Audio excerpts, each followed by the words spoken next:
ETF index mutual funds నేర్చుకుని stock మార్కెట్లో రాణించాలనుకుంటున్నారా? వెంటనే ఈ నెంబర్కి కాల్ చేయండి. నమస్కారం. కార్తీక పురాణం 26వ రోజు పారాయణలోకి వచ్చాం. ఈరోజు కార్తీక బహుళ ద్వాదశి. ముందు రోజు ఏకాదశి నాడు ఉపవాసం ఉన్నవారు ఏకాదశి నాడు దాన ధర్మాలు ఏదైనా కుదిరితే చేసుకోవటం, ఒకవేళ కుదరకపోతే ద్వాదశి నాటి ఉదయము ద్వాదశి ఘడియలు దాటకుండానే పారణ చేయాలి. భోజన కార్యక్రమం ముగించుకోవాలి. ఎవరైనా బ్రాహ్మణుడికో లేదా సాటి వాళ్ళు ఎవరైనా సరే, మన వాళ్ళకైనా సరే, వారికి భోజనం పెట్టి దక్షిణ తాంబూలాదులు ఇచ్చి తర్వాత మనం కూడా భోజనం చేయాలి. ఒకవేళ ఏదైనా దాన ధర్మాదులు చేయదలుచుకుంటే పారణకి ముందే ఉదయకాలంలోనే దాన ధర్మాదులు, దీపదానం చేయదలుచుకుంటే అది, దీపారాధనలు విశేషించి చేయదలుచుకుంటే అవి చేసేసి తర్వాత ద్వాదశి పారణం చేయటం మంచిది. ఎవరైతే ఏకాదశి నాడు ఉపవాసం ఉండి ద్వాదశి నాడు పారణ చేసి యథావిధిగా బ్రాహ్మణుని అర్చించి ఏదో తాంబూలాదులు అవి ఇచ్చిన వాళ్ళు మధ్యాహ్న కాలం నిద్ర చేయకూడదండి. మధ్యాహ్నం పడుకోవద్దు. ఎవరింటికైనా వెళ్ళి కొంచెం వాకిట్లోకి వెళ్ళి ఏదైనా పని ఉంటే చూసుకుని పగలు మాత్రం పడుకోవద్దు. పగలు పడుకుంటే ఏకాదశి వ్రత ఫలితం లభించదని పెద్దవాళ్ళు చెప్తారు. ఆ విధంగా ఆచరించుకుని ఈ ద్వాదశిని సుసంపన్నం చేసుకోండి. అయితే ఈరోజు ఏం చెప్తున్నారో చూద్దాం. ముందు రోజు నిన్నటి రోజున మనం ధర్మదత్తోపాఖ్యానం చెప్పాం. ధర్మదత్తుడు తను ఆర్జించినటువంటి కార్తీక వ్రత ఫలితాన్ని ఈవిడ కలహ అనే ఆవిడికి ధారపోసాడు. ఆమెని విష్ణు పార్షదులు తీసుకెళ్ళిపోతూ ఉండగా అయితే ఇవన్నీ విష్ణుగణాలని అడిగాడనమాట. ఎట్లా ఏమిటి అని అడిగేసరికి వాళ్ళు చెప్పారు, నాయన నువ్వేం బెంగపెట్టుకోక, నువ్వు కూడా వైకుంఠానికి వెళ్తావు, ఆమె వైకుంఠానికి వెళ్తుంది, తదుపరి జన్మలో తర్వాత రాగల కాలంలో నువ్వు దశరథుడిగా పుడతావు, ఈమె కైకేయిగా జన్మిస్తుందని వాళ్ళు చెప్పింది విన్నటువంటి ఈ కథంతా విని ఈ విషయం విన్నటువంటి ధర్మదత్తుడు విస్మృత చేష్టుడు, విస్మయ రూపుడు అయిపోయి పునః వారికి దండవత్తుగా ప్రణామం ఆచరించి, ఓ విష్ణు స్వరూపులారా, ఈ జనానీకమంతా అనేకానేక క్రతువ్రత దానాల చేత ఆ కమలనాభుణ్ణి సేవించుకుంటూ ఉన్నారు. వాటి అన్నిట్లోనూ ఏ ఒక్కదానిని ఆచరించడం వల్ల విష్ణువుకి అత్యంత ప్రీతి కలుగుతుందో, దేని వలన విష్ణు సాక్షాత్కారం లభిస్తుందో దాన్ని సెలవీయండి అని వేడుకున్న మీదట విష్ణుగణాలు అతన్ని ఇట్లా సమాధానపరిచాయట. ఏం చెప్పారో చూద్దాం. ఓ పాపరహితుడైన బ్రాహ్మణ, నీవడిగిన ప్రశ్నకు ఇతిహాసపూర్వకమైన సమాధానాన్ని చెప్తాము విను. పూర్వము కాంచీపురాన్ని చోళుడు అనే రాజు పరిపాలించేవాడు. చోళాస్ కాలం మనకు తెలుసు కదండి, చోళులు, చాళుక్యులు. ఈయన రాజరాజ చోళుడో ఇలాంటి పేరున్న ఒక చోళ చక్రవర్తి రాజ్యం చేసేవాడు. అతని పేరు మీదే ఆ ప్రాంతాలన్నీ చోళ దేశాలుగా ప్రఖ్యాతి వహించాయి. అతని మొదటి రాజు గురించే చెప్తున్నారు అనుకుందాం.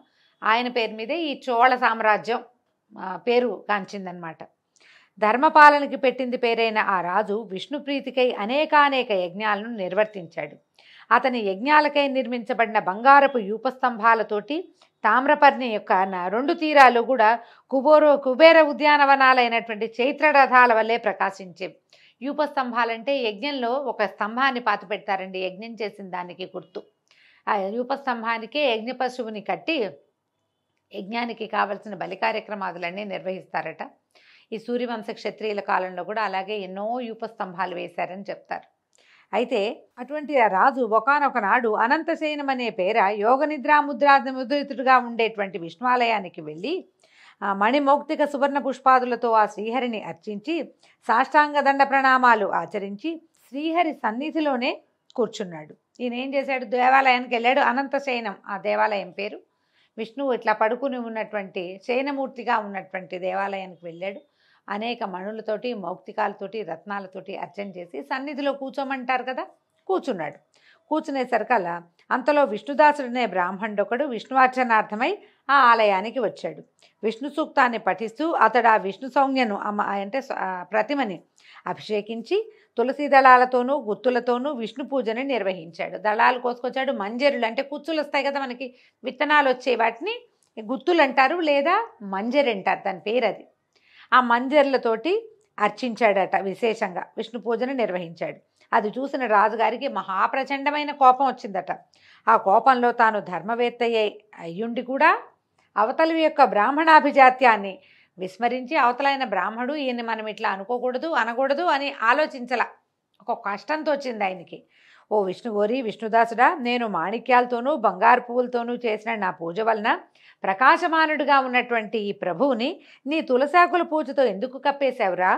నేనెంతో భక్తితో ఆచరించిన పూజని ఇలా పాడు చేశావంటే అసలు నీకు విష్ణు భక్తి అంటే తెలుసా అని చీదరించుకున్నాడు.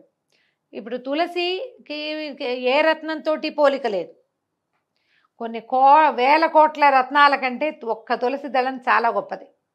కానీ రాజుకి ఆ రకమైన ఆలోచన లేదు. నేను అద్భుతమైన పూజను సమర్పించాను, మణులు రత్నాలు పెట్టి బంగార పువ్వులు పెట్టి పక్కన దీపాలు పెడితే ఆ దీపాల వెలుగులో స్వామివారి సౌజ్ఞ ఆ ప్రతిమా విశేషం చాలా మెరిసిపోతోంది. ఎప్పుడైతే ఇవన్నీ పక్కకు తొలగించి దాని మీద పక్క తొలగించపోయినా పైన పత్రాలును మంజరులతో కప్పేశాడు ఆయన. ఇక వెలుగు లేదు. దాంతో కష్టంతోచి అడిగాడు. దాంతో ఈ బ్రాహ్మణుడికి కూడా చాలా కోపం వచ్చిందట. రాజుతో మాట్లాడుతున్నానన్న ఆలోచన లేకుండా, ఓ రాజా, నీకు దైవభక్తి లేదు సరికదా? రాజేశ్వర్యమత్తుడిపై ఉన్నావు. విష్ణు ప్రీత్యర్థము నీ చేత ఆచరింపబడిన యజ్ఞం ఏదైనా ఒకటి ఉంటే చెప్పు అని ఎదిరించాడు. అతని మాటలకి అవహేళనగా నవ్వుతూ, నీ మాటల వలన నీవే విష్ణుభక్తి శూన్యుడివని తెలుస్తూ ఉంది. ధనహీనుడవు దరిద్రుడవు అయినటువంటి నీకు భక్తి ఎలా కలుగుతుంది? అసలు నువ్వెప్పుడైనా విష్ణుప్రీతిగా నువ్వు చేసావా ఒక యజ్ఞాన్ని? నువ్వేమైనా ఒక దేవాలయాన్ని కట్టించావా? నువ్వు ఏమీ చేయలేని వాడివి. అతను నీకు భక్తుడు అనే అహంకారం మాత్రం పుష్కలంగా ఉంది. ఓ సదస్సులారా, సద్బ్రాహ్మణులారా, శ్రద్ధాళులై వినండి. నేను విష్ణు సాక్షాత్కారాన్ని పొందుతానా? ఈ బ్రాహ్మడు విష్ణు సాక్షాత్కారాన్ని పొందుతాడో చూద్దాము అని చెప్పి నిదానించి చూడండి. మా ఇద్దరిలో ఎవరికి సాక్షాత్కారం లభిస్తుందో, అంతటితో మా ఇద్దరిలో ఉన్న భక్తి ఎటువంటిదో మీకే తెలుస్తుందని ప్రతిజ్ఞాపూర్వకంగా పలికి చోళుడు స్వగృహానికి వెళ్ళి ముద్గలుడు అనే మునిని ఆచార్యునిగా వరించి విష్ణు సత్రయాగానికి పూనుకున్నాడు. సత్రయాగం అని చేస్తారండి, 10 సంవత్సరాలు చేస్తారు. ఈ యాగాలలో విష్ణు సత్రయాగం అనేది ఒక ప్రత్యేకమైనది. రాజుగారు విష్ణు సాక్షాత్కారాన్ని పొంది ఆ బ్రాహ్మణుడి మీద గెలవడం కోసం సత్రయాగాన్ని మొదలుపెట్టుకున్నాడు. బహుకాల పూర్వం గయాక్షేత్రంలో ఋషి సముదాయాలతో చేయబడింది. అన్నదానాలు అనేకానేక దక్షిణలతో సామాన్యులకు ఆచరించడానికి సాధ్యం కానిది, సర్వసమృద్ధిమంతమైంది అయినటువంటి ఆ మహాయజ్ఞాన్ని రాజు పూనుకొని నిర్వహించడం మొదలుపెట్టాడు. పేదవాడైన విష్ణుదాసుడు ఆ గుడిలోనే విష్ణు దీక్షితుడై హరిప్రీతికై ఆచరించవలసిన మాఘ కార్తీక వ్రతాచరణలు, తులసీవన సంరక్షణలు, ఏకాదశి నాడు ద్వాదశాక్షరి యుత విష్ణు జపము, షోడశోపచార విధిని నిత్య పూజలను, నృత్య గీతవాద్యాది మంగళ ధ్వనులతోనూ ఈ విధంగా తన శక్తి మేరకు భక్తియుక్తుల్ని ఆచరించడం మొదలుపెట్టాడు. ఈ పందెం రాజు మొదలుపెట్టాడు. ఆయన మొదలెట్టాడు కాబట్టి విష్ణుదాసుడు కూడా తను చేయటం మొదలుపెట్టాడు. తుదకు ఇతను ఏం చేసేవాడు? నిత్యము సర్వవేళల్లోనూ భోజనాది సమయాల్లోనూ సంచారమందు తుదకు నిద్రలో కూడా హరినామస్మరణను చేస్తూ ప్రత్యేకించి మాఘ కార్తీక మాసాలలో విశేష నియమపాలన్ని ఆచరిస్తూ ఉండేవాడు. ఆ విధంగా భక్తులైన చోళుడు విష్ణుదాసుడు ఇద్దరు కూడా తమ సర్వేంద్రియ వ్యాపారాలని విష్ణువ్రతనిష్టలోనే నిలిపి విష్ణు సాక్షాత్కార ప్రాప్తి కోసం చాలా కాలం తమ వ్రతాల్ని ఆచరిస్తూ ఉండిపోయారు. కాలం గడుస్తూ ఉండగా ఒకనాటి సాయంకాలం విష్ణుదాసుడు వండుకున్న భోజనాన్ని ఎవరో కాజేసుకుని వెళ్ళిపోయారు. నేనేం చేశాడు? పగలల్లా విష్ణు సేవలో ఉండి సాయంకాలం భోజనం వండుకునేవాడు. వండుకుని దేవాలయానికి వెళ్ళి అర్చన చేసుకుని వచ్చాక తినేవాడు. బహుశా పాపం అన్నం వంట ఏదో వండుకున్నాడు, అది అక్కడ పెట్టాడు, అది కాస్త వెళ్ళిపోయింది. ఎవరో తీసుకుపోయారు. ఆ దొంగిలించిన వాళ్ళు ఎవరా అనే విషయమై విష్ణుదాసు పెద్దగా విచారణ చేయలేదు. పునః వంట ప్రయత్నాలు చేద్దామంటే సాయంకాలం పూజకు సమయం మించిపోవడంతో ఆ రోజున భోజనం లేకుండానే విష్ణు పూజ చేసేసుకున్నాడు. అందులోనే గడిపేశాడు. మర్నాడు కూడా వంట చేసుకుని శ్రీహరికి నివేదించే లోపలే ఎవరో ఆ వంటకాలని కాజేసుకుపోయారు. విష్ణు పూజకు వేళపోనీయకూడదనే ఆలోచనతో ఆ రోజు కూడా ఆ బ్రాహ్మణుడు అభోజనంగానే విష్ణు సేవని కొనసాగించాడు. ఇలా వారం రోజులు గడిచాయి. ప్రతిరోజు అతని భోజనాన్ని ఎవరో అతి చాకచక్యంగా, అంటే కంటికి తెలియకుండా పాపలు తీసేస్తున్నారు. ఆయన అక్కడే ఉంటాడు. ఎప్పుడు మాయమైపోతుందో అయిపోతుంది అంతే. అయితే ఈయన పస్తులుంటూ కూడా హరిసేవ చేస్తూనే ఉన్నాడట. వారం రోజుల పాటు అభోజనంగా ఉండటంతో విష్ణుదాసుడికి 7వ రోజున అనిపించింది, ఏమిటి ఇన్ని రోజుల నుంచి ఎవరో తీసుకుపోతున్నారు, ఆ దొంగ ఎవడో పట్టాలనిపించింది. వారం నుంచి ఏం పెద్ద శ్రద్ధ పెట్టలా. చివరికి ఒకరోజు అనిపించింది అనమాట. అందువల్ల ఆనాడు పెంద్రాళే పని ముగించుకుని వంటకాలను పూర్వస్థానం అందే ఉంచి తాను చాటును దాగి కూర్చుని ఈ దొంగ కోసం ఎదురు చూడడం మొదలుపెట్టాడు. కొంతసేపటికి ఒకానొక చండాలుడు ఆ అన్నాన్ని దొంగిలించేందుకు వచ్చాడు. వాడి ముఖం అత్యంత దీనంగా ఉంది. రక్తమాంసాలు ఏమాత్రము లేకుండా కేవలము ఎముకల మీద చర్మం కప్పినట్టుగా ఉన్నవాడు, అన్నార్తుడు అయిన ఆ చండాలుడు వంటకాలను దొంగిలించుకుపోవటం మొదలుపెట్టాడు, తీసేశాడనమాట. అతని హైన్య స్థితిని చూసి అప్పటికే కరుణాభరితమైన హృదయంతో ఉన్న బ్రాహ్మణుడు, ఓ మహాత్మా కాసేపు ఆగవయ్యా, ఆ అన్నాన్ని అలా ఒట్టిగా తింటం కష్టం, ఈ నేతి కూడా పట్టుకెళ్ళని నేతి గిన్నె తీసుకుని బయలుదేరాడు. నేతి జాడీతో సహా అతని వెంటపడ్డాడు. ఈ విప్రుడు తనని బంధించి రాజభట్లకు అప్పగించుతాడనే భయంతో ఆ చండాలుడు విసురుగా పరిగెత్తడం మొదలుపెట్టాడట. ఈ బ్రాహ్మణాయన కూడా ఆ చోరుడి వెనకాలే పరిగెడుతూ, అయ్యా నెయ్యి తీసుకుని కలుపుకొని తినవయ్యా స్వామి, చెప్పిన మాట వినవయ్యా, నెయ్యి వేసుకొని నెయ్యి వడ్డించటానికి వెంబడబడుతున్నాడు. అసలే అలసటగా ఉన్న చండాలుడు భయం వలన నేలను బడి మూర్ఛపోయాడు. అతన్ని వెన్నంటి వచ్చిన విష్ణుదాసుడు, అయ్యో మూర్ఛపోయావా మహాత్మా అని చెప్పి తన పైవస్త్రపు చెంగులతో ఆ చండాలుడికి ఇట విసరటం మొదలుపెట్టాడు. పాపం ఊపి లేదు, ఈయన నీరసపడిపోయి మూర్ఛపోయాడు, భయపడ్డట్టున్నాడు, ఇంత పరిగెత్తాడు ఆకలితోటి అని బాధపడుతూ విసురుతున్నట్ట. ఈ విసిరిన గాలికి మెల్లిగా శీఘ్రంగా కోలుకున్నటువంటి చండాలుడు చిరునవ్వు నవ్వుతూ లేచాడు. అప్పుడు ఇతడు విష్ణుదాసుని కళ్ళకి శంఖచక్ర గదాబ్జధారి, పీతాంబరుడు, చతుర్భుజుడు, శ్రీవత్సలాంఛితుడు, కౌస్తుభాలంకృతుడు అయిన శ్రీమన్నారాయణుని వలె కనిపించటంతో అతగాడు సాత్విక భావావృతుడైపోయి అవాక్కుగా ఉండిపోయాడు. అట్లా నోరు తెచ్చుకుని ఉండిపోయాడు అనమాట. విస్మయకరమైన సంఘటన ఉన్నప్పుడు మనం ఏం చేస్తాము? ఎవరికైనా మాట మంతి వస్తుందా? ఏమీ లేదు, నోరు తెచ్చుకొని ఉండిపోయాడు, అవాక్కుగా ఉండిపోయాడు. ఈ భక్త భగవానుల సంగమ దర్శనార్థం ఇంద్రాదులెందరో విమానారూఢులై ఆ ప్రాంతాలకు వచ్చారు. విష్ణువు మీద, విష్ణుదాసుడి మీద కూడా పువ్వుల వాన కురిపించారట. అప్సరసలు ఆడారు, గంధర్వులు పాడారు, దేవగణాల వందలాది విమానాలతో ఆకాశం అంతా నిండిపోయిందట. భగవంతుడు భక్తుడు కలిసినటువంటి ఈ సన్నివేశం అత్యద్భుతమైనది, లోకంలో చాలా అరుదుగా జరిగేది. ఈ అరుదైన సంఘటన చూడ్డానికి దేవగణాలన్నీ వచ్చి బార్లు తీర్చేసాయట ఆకాశం అంతా. అనంతరము ఆ ఆదినారాయణుడు విష్ణుదాసుని గాఢంగా కౌగలించుకున్నాడు.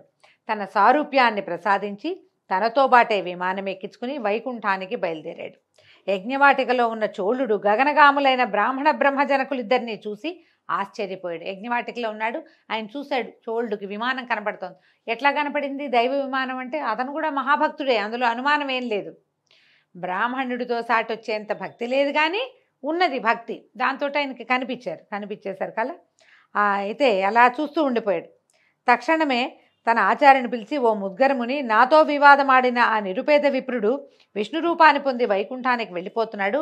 అమితైశ్వర్యవంతుడనైన నేను అసాధ్యాలైన యజ్ఞదానాదులు చేస్తూ కూడా విష్ణు సాక్షాత్కారాన్ని పొందలేకపోయానంటే ఇక వైకుంఠం అసంగతమే కదా, ఇంకా నాకు వైకుంఠం లభించదు, విష్ణువు నాకు లభించలేదు. నేను ఎన్ని యజ్ఞాలు చేసినా, బ్రాహ్మణులు కోరినంత దక్షిణలు సమర్పించినా కూడా ఆ శ్రీహరికి నా మీద లేశమైనా కృప కలిగినట్లేదు. దీనివల్ల కేవలం భక్తే తప్ప విష్ణునుగ్రహానికి మరొక మార్గం లేదు. ఈ యజ్ఞయాగాది కర్మకాండలని అనవసరమని భావిస్తున్నానని చెప్పాడు. పాపం చెప్పాడు, బాల్యం నుంచి యజ్ఞదీక్షలోనే ఉండటం వల్ల నిస్సంతుడైన ఆ రాజు తన సింహాసనం మీద తన మేనల్లుడికి స్వయంగా పట్టాభిషేకం చేశాడు. ఎంతకాలం నుంచో సత్రయాగం చేస్తూ యంగ్గా ఉన్నప్పుడు, అంటే యుక్త వయసు నుంచి అక్కడే ఉన్నాడు. ఆయనకి మేనల్లుడు ఉంటే ఆ మేనల్లుడికి సింహాసనం ఇచ్చేశాడు. అయితే అప్పటి నుంచినట ఏగో తస్మాత్ అధ్యాపితద్దేశే సదా రాజ్యాంశ భాగిన స్వస్త్రీయా ఏవ జాయంతే తత్కృత విధివర్తిన. అప్పటి నుంచి చోళ దేశాలలో మేనల్లుళ్ళే రాజులవుతున్నారట. అవునో కాదనండి, పురాణంలో అయితే ఇలాగే చెప్తున్నారు. చోళ దేశాల్లో రాజ్యాధికారాన్ని పొందటంలో రాజుల మేనల్లుళ్ళే కర్తలవుతూ వచ్చారు. అనంతరము చోళుడు యజ్ఞహోమగుండం దగ్గరికి చేరి, ఓ శ్రీహరి, త్రికరణ శుద్ధిగా నీ ఎందలి భక్తిని నా యందు సుస్థిరం చేయి తండ్రి అని ప్రార్థించి సమస్త సదస్యులు చూస్తుండగా అగ్నిప్రవేశం చేసేసాడు. ఏంటంటే ఇది పోటీ కోసం చేయలేదండి. అతనికి ఏదో లభించింది నాకు లభించాలని కాదు, అతనికి లభించినంత జ్ఞానం నాకు లేదని తెలుసుకున్నాడు. అతనంత భక్తిపరుని నేను కాను, నేను చేసే ఈ క్రియా కర్మకాండ కంటే కూడా భక్తి చాలా ఎక్కువైనది అని గ్రహించి ఇంకా ఈ జీవితం నిరర్థకమని భావించి అగ్నిప్రవేశం చేశాడు. అది చూసి క్రుద్ధుడైన ముద్గలుడు తన శిఖను పెరిగి వేసుకున్నాడు. అది మొదలుగా ఆ గోత్రం ఈనాటికి కూడా విశిఖగానే వర్ధిల్లుతోంది. ముద్గలుడనేటువంటి ఆచార్యుడు ఈయనతోటి యజ్ఞం చేయిస్తున్నవాడు తన శిఖని వెనకాల ఇది పెట్టుకుంటారు కదా, పిలకనమ్మ అనాలి. తెలుగులో ఇలాంటి పదం వాడకూడదండి. మనం ఎవరి గురించైనా బ్రాహ్మణుల గురించి, పెద్దవాళ్ళ గురించి, ఇలా కథల్లో చెప్పేటప్పుడు కూడా శిఖ అని చెప్పాలి. శిఖ కాదండి, శిఖ. ఈ శిఖని లాగేసుకున్నాడట, తలంతా నెత్తురుమైపోయింది. కానీ ఆయన గోత్రం ఇప్పటికీ కూడా విశిఖ పేరుతోటి ఒక గోత్రం నడుస్తోంది. అయితే హోమగుండంలో ప్రవేశించిన రాజుని అగ్నిలోంచి ఆవిర్భవించిన శ్రీహరి ఇట్లా పట్టుకున్నాడట, ఆదుకొని ఆ చోళుని ఆలింగనం చేసుకుని అతనికి కూడా సారూప్యాన్ని అనుగ్రహించి అక్కడి వారందరూ ఆశ్చర్యంగా చూస్తుండగా తనతోటి వైకుంఠానికి తీసుకెళ్ళిపోయాడు. ఓ ధర్మదత్త, అలనాడు ఈ విధంగా ఆ శ్రీహరి ఇటు విష్ణుదాసుని అటు చోళుని కూడా అనుగ్రహించి సాక్షాత్కారం ఇచ్చి తన వైకుంఠ ద్వారపాలకులుగా చేసుకున్నాడు. కాబట్టి ఓ విప్రుడా, విష్ణు అనుగ్రహానికి విష్ణు సాక్షాత్కారానికి 2 విధాలుగా ఉన్న ఒకే ఒక మార్గము భక్తి మాత్రమే.